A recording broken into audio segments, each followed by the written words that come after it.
Verrò presto, portando tutto me stesso, desideroso di conoscerti e di farmi conoscere. Ed il momento è arrivato. Il nuovo vescovo di Treviso, Michele Tomasi, arriverà nella Marca domenica prossima, 6 ottobre, un ingresso programmato nei minimi dettagli che coinvolgerà la provincia, prima tappa a Pederobba e poi il capoluogo. E da Treviso il nuovo vescovo ha deciso di muoversi a piedi, attraversando il centro con un percorso che lo porterà dalle 14 da Santa Maria Maggiore fino al Duomo.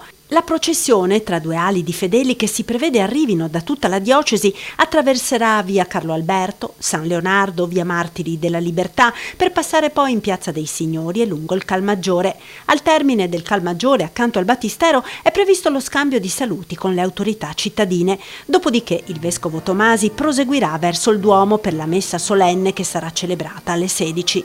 Imponente la macchina della sicurezza predisposta per l'evento da prefettura e questura, con controlli straordinari da parte delle forze dell'ordine per un evento che sicuramente porterà a Treviso migliaia di persone.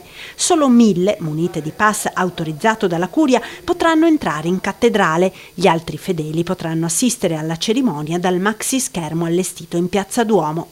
In tutte le vie interessate dalla processione verrà interdetta la circolazione dalle 13, la sosta per tutta la giornata fino alle 20. Ed è già tanta l'attesa per l'arrivo del vescovo che con le sue parole ha già conquistato il cuore dei trevigiani. Di incontrare la vostra esperienza di fede e di vita cristiana, portandovi con semplicità la mia, così che diventeranno presto e completamente la nostra esperienza, per camminare insieme e insieme essere Chiesa di Cristo, fedele al Vangelo.